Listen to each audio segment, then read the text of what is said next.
definitely a bit of a 6 of one, half dozen the other incident. And of course we saw him go off at the chicane there, coming up to start. Do you think these guys are going fast enough to try and do another lap? They might be. Well, they've got a lot of time left. 2 minutes to do it. And a short distance to travel. They should be at the start-finish line before 2 minutes, Rob, in which case they'll have to do another lap. I wonder if the Audi folks have figured out that they can break that record and told them to stand on it. Yeah, really, get one more lap in and go to 380 as the folks begin to stream out to the pit wall in anticipation of the checkered flag.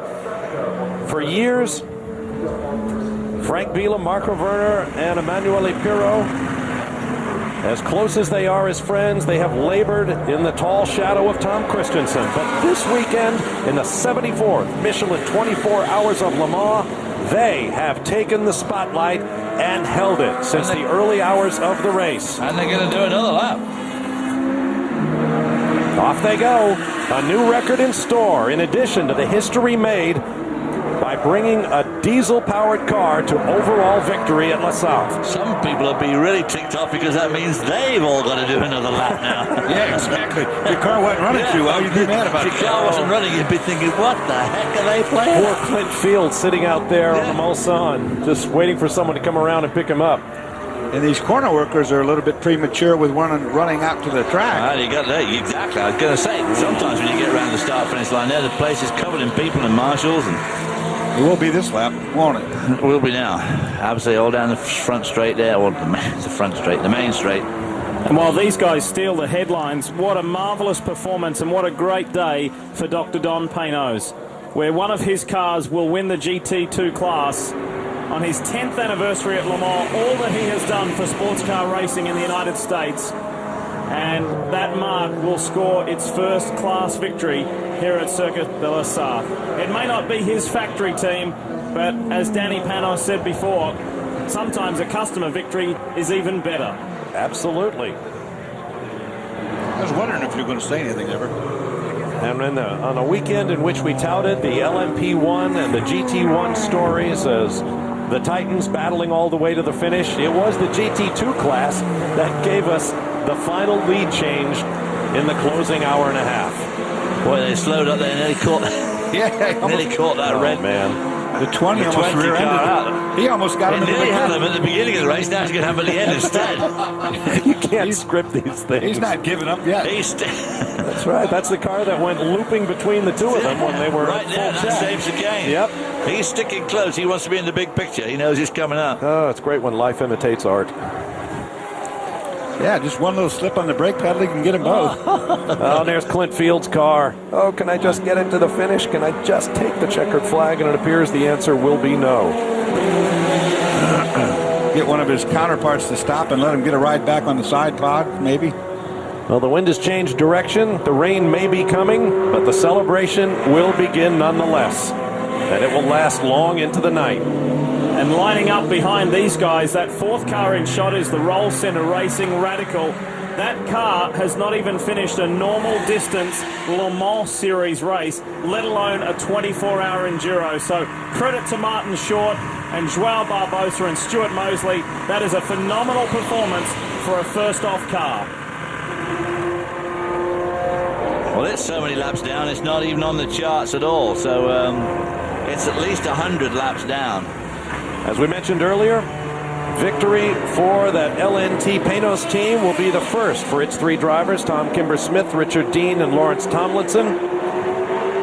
In LMP2, Thomas Erdos picks up his second straight victory, the same for Mike Newton, who drove with him to the class win last year. Andy Wallace will get his fourth career Le Mans victory, his third class win to go with his 1988 overall title. And in GT1, fourth Le Mans win for Oliver Gavin, fifth for Olivier Beretta, and third for Jan Magnussen as the 64 car picks up its third consecutive GT1 class victory in dramatic fashion. You know, up until this lap right here, you've been wishing all day this race would finally get over, but on this particular lap, you don't want it to ever end.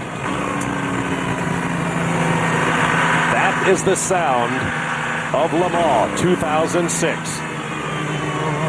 The gentle rumble of the Audi twin-turbo 5.5-liter all-aluminum turbo diesel that, as of today, has officially revolutionized endurance sports car racing. Round Arnage for the last time. There'll be a big crowd on hand behind where this camera is. Ooh. bit of smoke coming out of the old diesel there.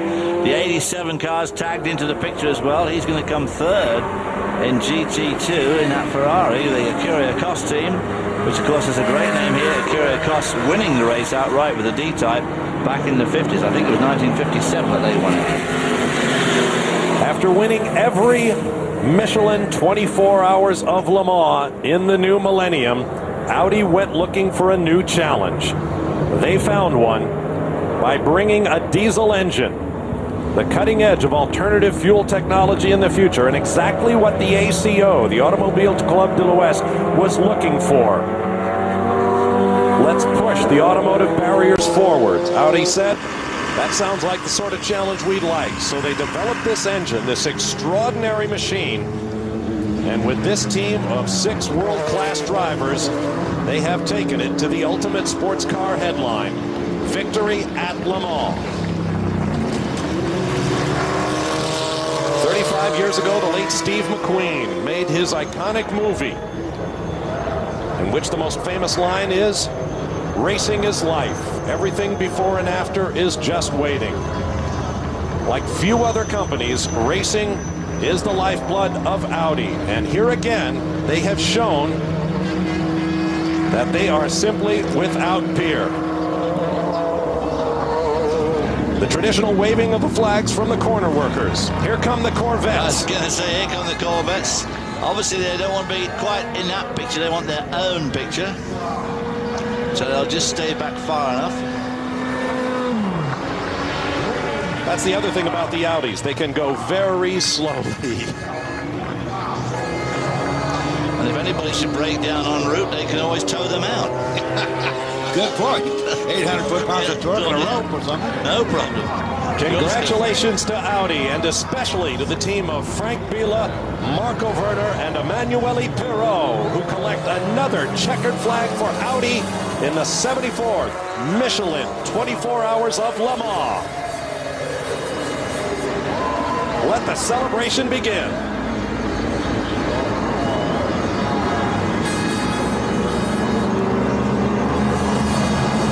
There come the Corvettes.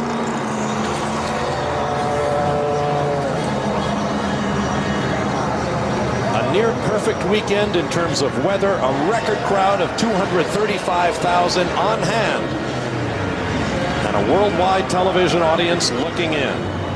Next year will be the 75th 24 Hours, and we'll be there to bring it to you.